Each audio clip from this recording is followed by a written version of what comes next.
Life में कभी Pythagorean triplet में आप नहीं अटकोगे। तो बच्चों हमारा जो है चैप्टर चल रहा है स्क्वायर एंड स्क्वायर रूट, और आज हम लोग डिस्कस करेंगे how to find the Pythagorean triplet. ठीक है, तो बेटा पाइथागोरन ट्रिपलेट में ना दो तरह की चीज़ें होती हैं। क्या वो होती हैं, एक तो अगर नंबर इवन हो तो हम पाइथागोरन ट्रिपलेट कैसे फाउंड करते हैं, और अगर एक नंबर हो ऑड तो हम कैसे फाउंड करेंगे। ठीक है, ये जो मैं मेथड आपको बताने वाला हूँ ये यूनिवर्सल मेथड है। मतलब एक बार आपने अगर इसे सीख लिया फिर आप लाइफ में कभी पाइथागोरन ट्रिपलेट में गलती करोगे ही नहीं। ठीक है, मैं इवन के लिए तो आपको बता देता हूँ। इवन को तो आपको पता ही है 2m है ना, m स्क्वायर माइनस 1 और m स्क्वायर प्लस 1। तो ये इवन का तो आपको निकालना आता है। ये लाइक जैसे कि मैं फॉर एग्जांपल ले लेता हूँ अपनी तरफ से, मुझे 20 का पाइथागोरन ट्रिपलेट बताना है। ठीक है, तो 2m इक्वल्स टू 20 लिख लूँगा मैं। जैसे सपोज इसमें हमने एक अपनी तरफ से एग्जांपल ले लिया कि find the Pythagorean triplet of 20। तो क्या करेंगे ना, 2m इक्वल्स टू 20 लिख के यहाँ से m की वैल्यू निकाल लेंगे। तो m की वैल्यू आ गई 10। नाउ पाइथागोरन ट्रिपलेट होता है 2m m स्क्वायर माइनस 1 और m स्क्वायर प्लस 1। तो 2m की वैल्यू तो 20 थी, एज इट इज़ लिख देंगे। यहाँ पे m स्क्वायर माइनस 1 मतलब 100 10 का स्क्वायर माइनस 1 और इधर 10 का स्क्वायर प्लस 1। तो ये हो गया 20, 100 माइनस 1 99 एंड 100 प्लस 1 101। तो ये आ चुका है हमारा पाइथागोरन ट्रिपलेट ऑफ 20। मतलब इवन नंबर के लिए हम इस तरीके से निकालेंगे। ठीक है, नाउ हम लोग बात करते हैं ऑड नंबर के लिए कैसे निकालेंगे। बेटा क्या होता है ना, बहुत सी जगहों पर या बहुत से आप कोचिंग इंस्टीट्यूट ज्वाइन करोगे या क्लासेस ज्वाइन करोगे तो आपको वहाँ पे नहीं बताया जाता कि पाइथागोरन ट्रिपलेट ऑड नंबर का कैसे निकालेंगे या इवन नंबर का। सबके लिए एक ही फॉर्मूला बताते हैं वो लोग। तो हम ऑड नंबर का कैसे निकालेंगे आप देखिएगा यहाँ पर। देखिए बेटा, ऑड नंबर के लिए हमारे पास जो पाइथागोरन ट्रिपलेट है ये हम एग्जाम्पल से समझेंगे। एग्जाम्पल में आप देखिए, जैसे एग्जाम्पल हमें दे दिए 7। तो पाइथागोरन ट्रिपलेट ऑफ 7 निकालने के लिए हम लोग कैसे निकालते हैं, 7 ये जो भी नंबर हमें दिया है वो, फिर उसके बाद n, और n ये जो होता है ना ये होता है b स्क्वायर माइनस 1 अपॉन 2। ठीक है, मतलब इसका अगर मैं एक जनरल टर्म लिखूं तो जनरल टर्म कुछ ऐसे होती है m, ठीक है, फिर n और फिर n plus 1, m n n plus 1। या फिर हम ये भी कह सकते हैं n square minus 1 m square minus 1 upon 2 और m स्क्वायर प्लस 1 अपॉन 2। अब इसे आप देखिए कैसे हम लोग इसे निकालेंगे यहाँ से। तो जो भी हमें नंबर दिया है सबसे पहले हमने 2m वो लिख लिया यहाँ पे 7, उसके बाद 7 का स्क्वायर माइनस 1।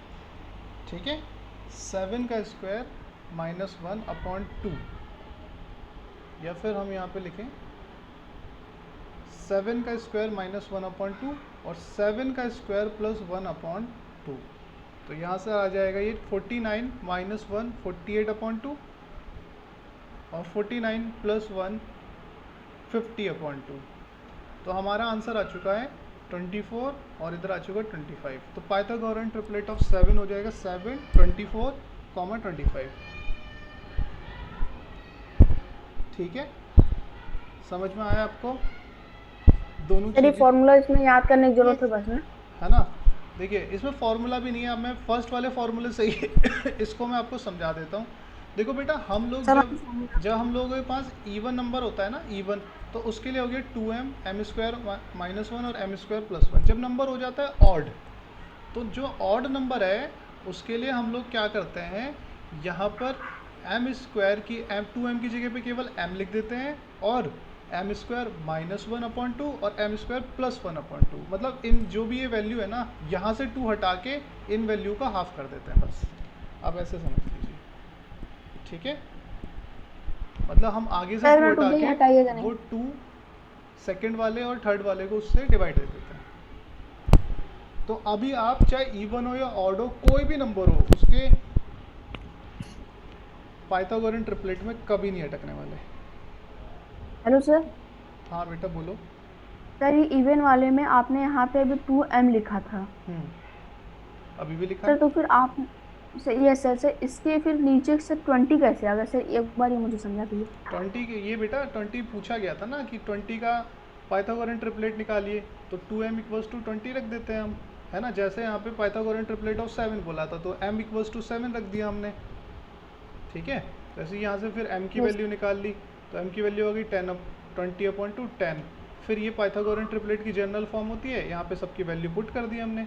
2m की जगह 20, m square minus 1, 10 square minus 1, m square plus 1, 10 square plus 1। तो ये पाइथागोरन ट्रिपलेट आ गया इवन नंबर का।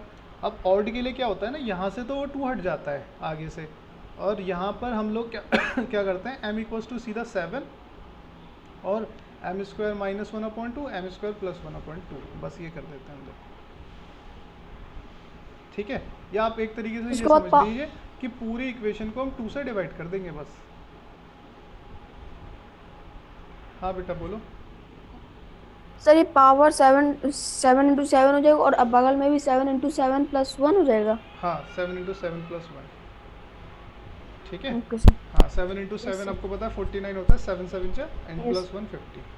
अंशिका समर बेटा क्लियर है ये चीज़ आपको, कोई डाउट तो सर एक नहीं मिनट रुक है? जाइए, हटाइएगा ना सर, प्लीज एक बार लिख लो। समर आपको समझ में आ गया बेटा?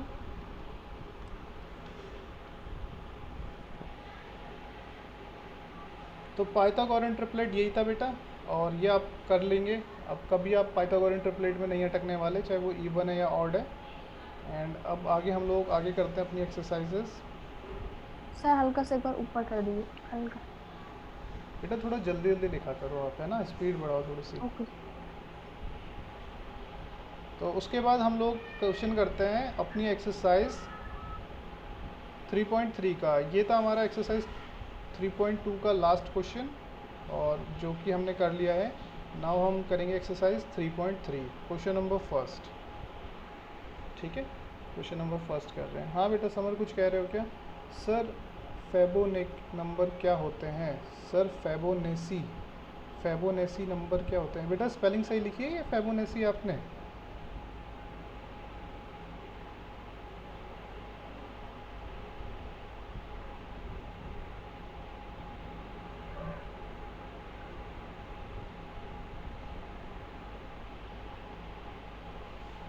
कौन सा क्वेश्चन है ये आपका?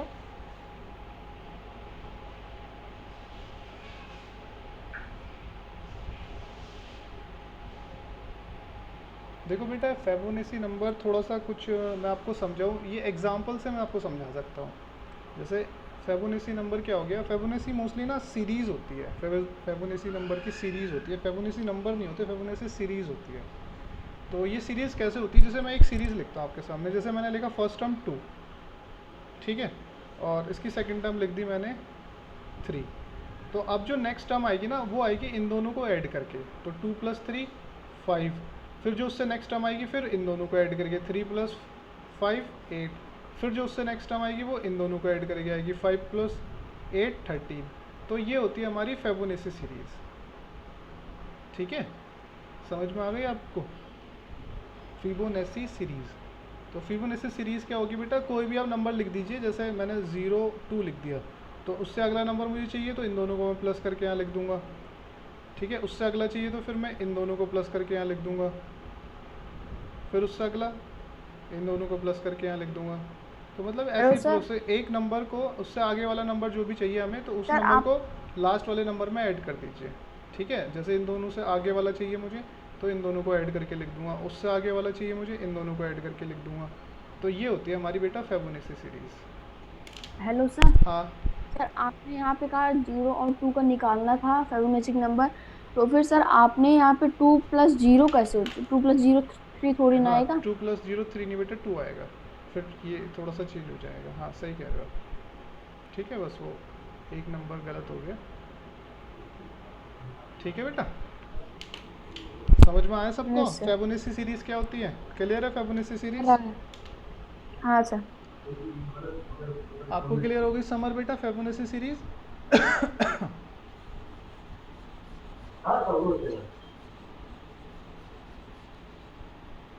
ओके, नाउ आगे हम लोग करते हैं इसका next question.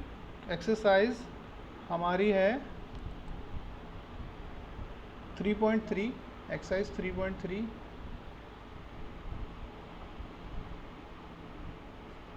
Question number first, 3.3 का क्वेश्चन नंबर फर्स्ट बोला गया है इसमें, find the square root of the numbers using the method mentioned. तो ये जो मेथड हमें दिया है ना, इसके आगे उसके हिसाब से इनका स्क्वायर रूट बताना है। जैसे 256, 331, 225, तो इनका बताना है हमें किस मेथड से, प्राइम फैक्टराइजेशन मेथड से। तो इनका हमें बताना है स्क्वायर रूट प्राइम फैक्टराइजेशन। तो प्राइम फैक्टराइजेशन से मैं आपको सिखा देता हूँ एक बार। जैसे एक नंबर का मैं निकाल के दिखा देता हूँ, ठीक है। Find the square root of following, तो इसका मैं निकाल के दिखा रहा हूँ, बाकी दो का आप निकाल लेना प्राइम फैक्टराइजेशन से। तो प्राइम फैक्टराइजेशन में हम लोग क्या करते हैं बेटा, इसके प्राइम फैक्टर करेंगे।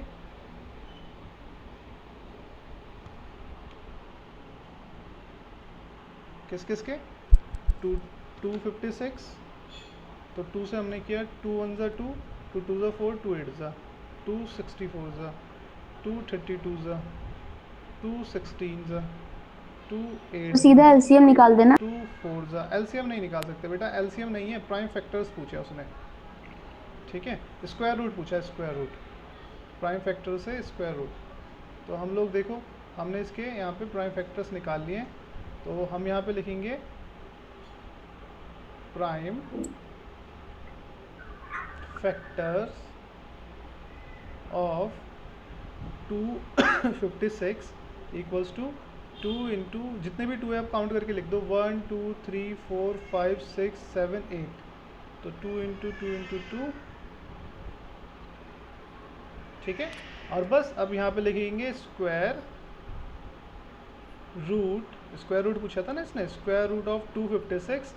तो बेटा स्क्वायर रूट में हम क्या करते हैं, दो दो के पेयर बना के लिख देते हैं। जैसे इन दोनों का पेयर बना तो एक 2 बाहर, इन दोनों का बना तो इधर एक 2, इन दोनों का बना तो इन दोनों में से एक 2 इधर नीचे, इन दोनों का बना तो इन दोनों में से एक 2 नीचे। अब इनकी मल्टीप्लाई कर दो, यही 256 का स्क्वायर रूट है। समझ में आया सबको? हाँ सर। सेकंड वाले के लिए भी ऐसे ही करना है बेटा, थर्ड वाले के लिए भी ऐसे ही करना है। सर इसमें तो, सर आपने कैसे पहचाना कि ये सिर्फ और सिर्फ 2 ही से जाएगा? बेटा सर बीच में प्राइम भी तो कहीं फैक्टर, फंस सकता है। प्राइम नंबर क्या होता है ना बेटा, प्राइम नंबर जो होते हैं वो 2 से स्टार्ट होते हैं। तो आप आपने प्रीवियस क्लास में पढ़ा होगा डिविजिबिलिटी टेस्ट। तो जिस नंबर के एंड में 0 2 4 6 8 होता है वो हमेशा 2 से कट ही जाता है। तो बेटा मैं यही चीज़ सर ये देख तो रहा था कि हर एक सर ये नंबर तो के कट जाए। एंड में 8 है, 4 है, 2 है, 3 है, 2 है, 6 है, 8 है, 4 है, तो ये इजीली 2 से कट जाएगा। अच्छा नेक्स्ट होती है फिर, जैसे अगर वो 2 से नहीं कट रहा तो फिर हम चेक करेंगे 3 से, 3 से नहीं कट रहा, फिर 5 से, 5 से नहीं कट रहा, फिर 7 से, 7 से नहीं कट रहा, फिर 11 से, है ना। ऐसे चेक करते हैं। तो हम उन्हें प्राइम नंबर से चेक करेंगे केवल। हाँ आप बोलो। हाँ बेटा बोलो अभी। सर 4 से नहीं कर सकते क्या? 4 प्राइम नंबर है? 4 बेटा क्या केवल अपने टेबल में आता है? नहीं आता सर। तो फिर वो प्राइम नंबर कैसे होगा? जब प्राइम नंबर नहीं है तो फिर प्राइम फैक्टर्स भी नहीं निकाल सकते उससे हम, है ना। प्राइम फैक्टर्स ही किससे निकालना है, नाम से ही पता चल रहा है ना, ओनली प्राइम नंबर से। प्राइम नंबर से जो निकलेंगे फैक्टर वो होंगे हमारे प्राइम फैक्टर। समझ में आई बात? क्लियर हुआ बेटा देवेंद्र अभी कि क्यों हम प्राइम नंबर से करेंगे? ठीक है, प्राइम फैक्टर निकाल रहे हैं बेटा हम, क्योंकि नेक्स्ट आगे करते हैं। आगे क्वेश्चन नंबर सेकंड, फर्स्ट के तो तीनों पार्ट ऐसे ही करने हैं, बाकी बचे हुए दो। और ये 36 81 है ना, और 121 ये करना हमें एस्टीमेट से, एस्टिमेशन से।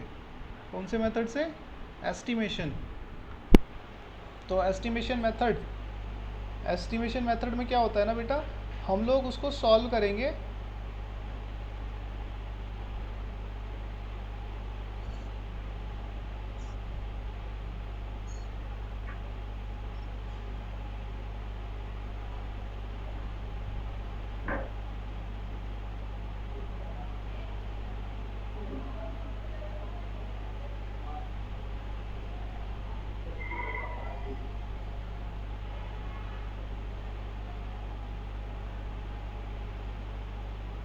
सर आपकी आवाज़ नहीं आ रही है। हेलो हेलो, अभी आ रही है? हेलो। Yes sir. हाँ बेटा, एस्टिमेशन से सुनो बेटा, कैसे करना है हम लोगों को। तो एस्टिमेशन में हम कोई सा भी एक नंबर ले लेते हैं। जैसे सपोज़ मैंने ये ले लिया 121 ले लिया है ना, इसको मैं कर लेता हूँ, एस्टिमेशन से कर रहे हैं हम। तो 121 में हमें क्या करना है ना बेटा, जो इसकी ये लास्ट वाली डिजिट है ना, ये हमें ले लेनी है। तो लास्ट वाली डिजिट, जैसे वंस डिजिट क्या है इसकी वंस डिजिट है इसकी 1, और इसका फिर हमें करना है स्क्वायर रूट। तो स्क्वायर रूट ऑफ 1 भी क्या आएगा, 1 ही आएगा, है ना। स्क्वायर रूट ऑफ 1 भी क्या आएगा हमारा, 1 आएगा। अब बची कौन सी डिजिट, अब कौन सी डिजिट बच गई, रिमेनिंग डिजिट्स। तो रिमेनिंग डिजिट्स आप देखो यहाँ पर, वो बच गई हम लोगों की 12, है ना। 1 हमने ले लिया था उनके पीछे का, तो 12 बच गया। तो 12 के आप देखो, 12 के नियरेस्ट ऐसा कौन सा नंबर है जिसका स्क्वायर जो है स्क्वायर रूट पॉसिबल है।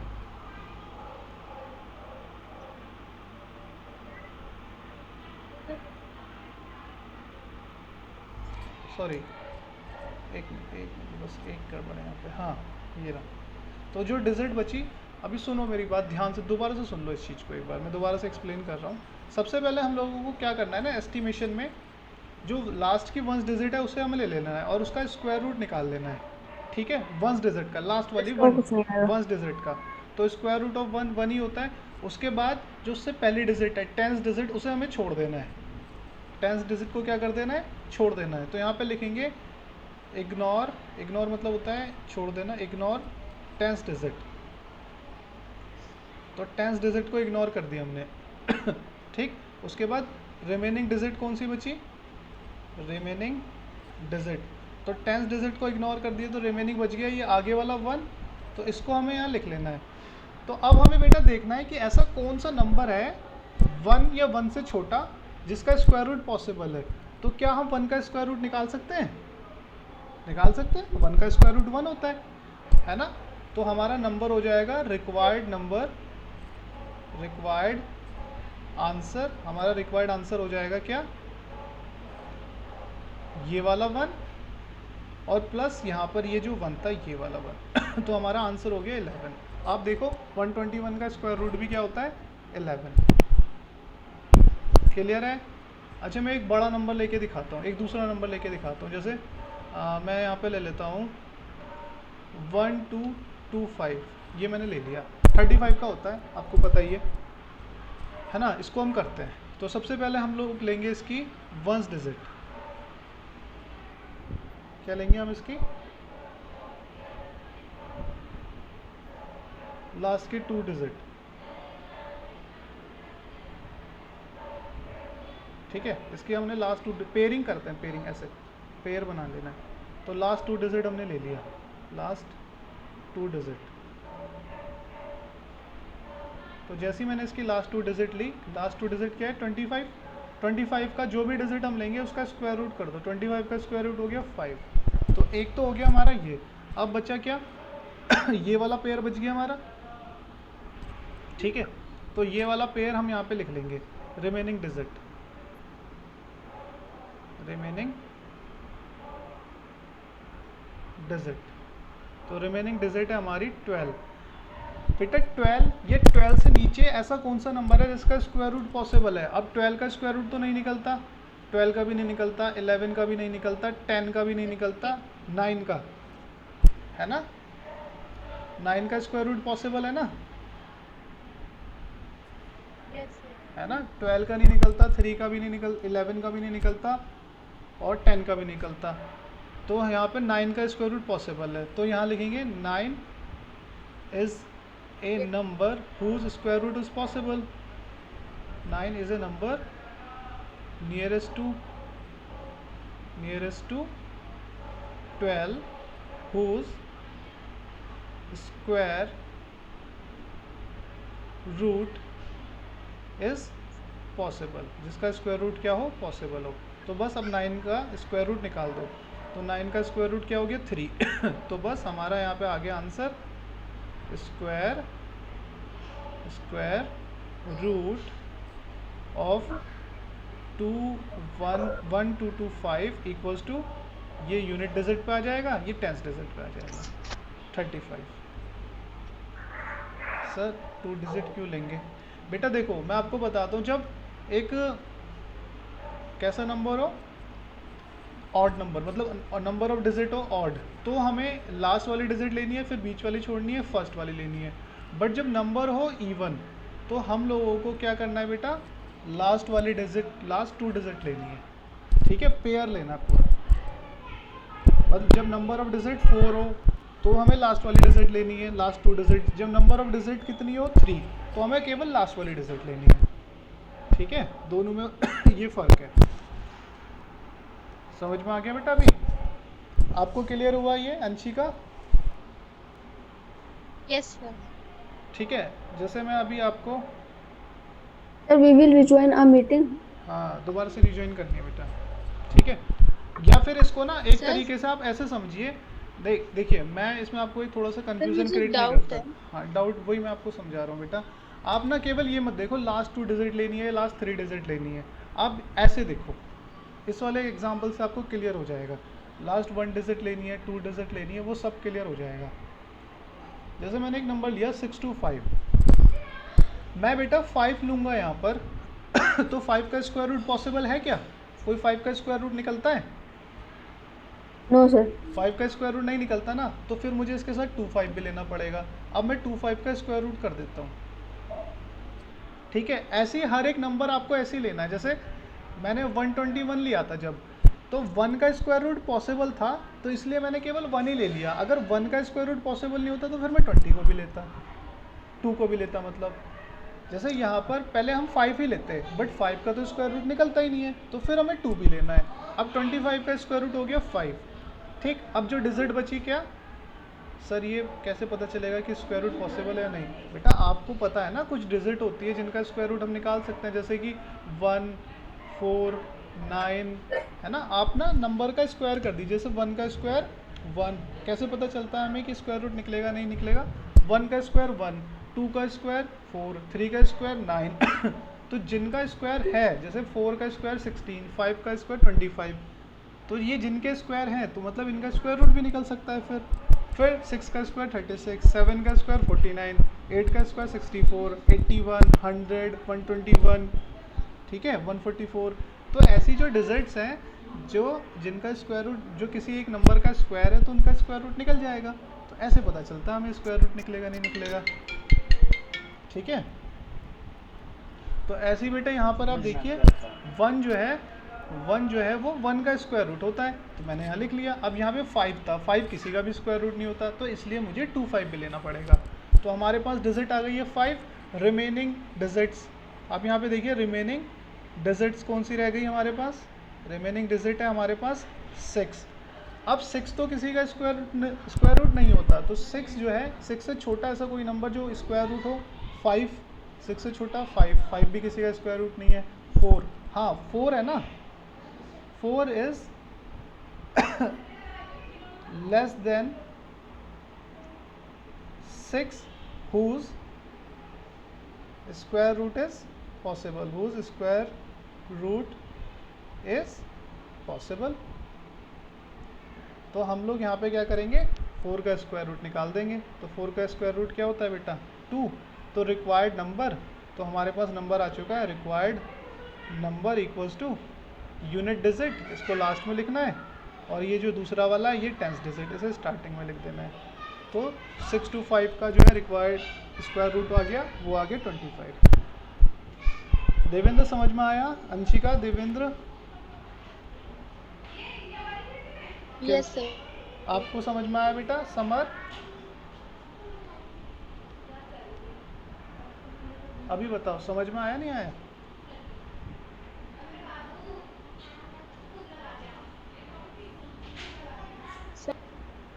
ओके चलो बेटा आगे देखो आप। सर हाँ बेटा बोलो।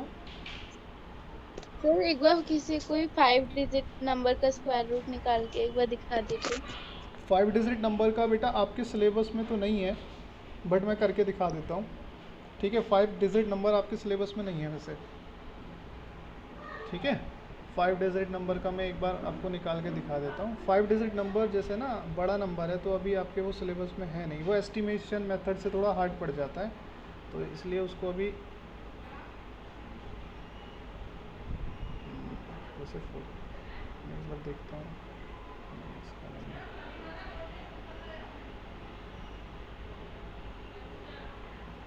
इसका नहीं है।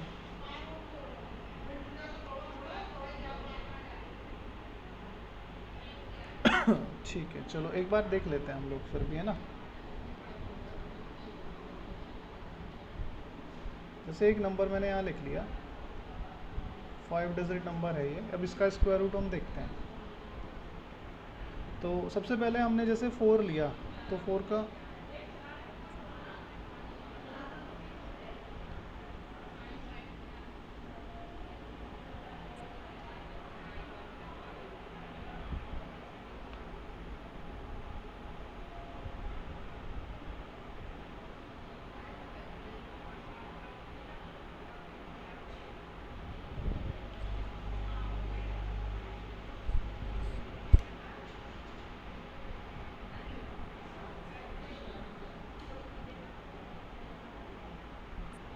तो जैसे बेटा हमने ये ले लिया 10,404, तो जैसे यहाँ पे हम क्या करेंगे, यूनिट डिजिट देखिए हमने 4 का स्क्वायर रूट पॉसिबल है, 4 का स्क्वायर रूट क्या होता है 2, ठीक है। उसके बाद हम लोगों को क्या करना है आगे वाली डिजिट देखनी है, ठीक है ना, हम लोगों को आगे वाली डिजिट देखनी है। तो हमारे पास बचा अभी रिमेनिंग नंबर, पहले अपना रिमेनिंग नंबर लिख लेते हैं, रिमेनिंग डिजिट्स। तो रिमेनिंग डिजिट्स आ गई हमारे पास 1040। तो ये जो ज़ीरो है इसको तो हम ले लेंगे एज ए 10th डिजिट, ठीक है। अब जो बच गया हमारा, तो यहाँ पे लिखेंगे 0 will use as a 10th digit, ठीक है। 0 will use as a 10th digit. अब रिमेनिंग नंबर, रिमेनिंग डिजिट्स हम लोगों की आ गई, रिमेनिंग डिजिट वो आ गई 104, ठीक है। अब आप सोचो एक ऐसा नंबर जिसका स्क्वायर 104 के नियरेस्ट हो, तो 8 का स्क्वायर 64, 9 का स्क्वायर 81, 10 का स्क्वायर 100, 11 का स्क्वायर 121, तो किसका स्क्वायर इसके नियरेस्ट है, यहाँ लिखेंगे 100 is less than 104 whose square is possible। समझ में आया बेटा, whose square is possible। तो हम लोगों के पास क्या नंबर आ गया यहाँ पर अंडर रूट 100 इक्वल्स टू 10, है ना। और रिक्वायर्ड नंबर क्या हो जाएगा, रिक्वायर्ड नंबर इक्वल्स टू हो गया हमारा 102। देखो अब यहाँ पे देखो 0 जो है वो 10th डिजिट पे यूज भी हो गया। समझ में आया आपको, हेलो, क्लियर हुआ बेटा? Yes sir, yes sir. आपका बस ज़्यादा से ज़्यादा 3 या 4 डिजिट वाला ही आएगा, 5 डिजिट वाला नहीं आने वाला। तो ये था बेटा एस्टिमेशन मेथड। और आप लोग जो है अभी मुझे केवल होमवर्क में यहाँ तक ही करके दिखाइए, क्वेश्चन नंबर फर्स्ट तक, है ना। एक्सरसाइज 3.3 क्वेश्चन नंबर फर्स्ट तक ही आप लोगों को करना है इसका, ठीक है। फर्स्ट के तीनों पार्ट करने हैं। और ये जैसे इसमें बोला है ना सब्ट्रैक्शन मेथड से, वो मैं आपको सिखा दूंगा, बाकी आप डिवीज़न मेथड से कर लीजिएगा, ठीक है। प्राइम फैक्टराइजेशन मैंने सिखा दिया, एस्टिमेशन सिखा दिया, और डिवीज़न मैंने आपको ऑलरेडी सिखाया हुआ है। सब्ट्रैक्शन मेथड वाला नहीं भेजना है? नहीं, आपको अभी वो सिखाया नहीं है ना, तो उसको कैसे भेजोगे आप, केवल अभी डिवीज़न भेजिए मुझे, ओके सर। ठीक है। प्राइम, एस्टिमेशन और और सर डिवीज़न। ये और सर ये पाइथागोरियन ट्रिपलेट वाला भी भेजना हाँ, है? ट्रिपलेट वाला भी भेजना है, ओके सर। ठीक है बेटा। चलिए मिलते हैं कल क्लास में। आपका होमवर्क समर्स देवेंद्र सुन लिया। एक्सरसाइज 3.2 का क्वेश्चन नंबर 6 और एक्सरसाइज 3.3 का क्वेश्चन नंबर फर्स्ट। ठीक है, मिलते हैं कल मीटिंग में। Bye bye everyone.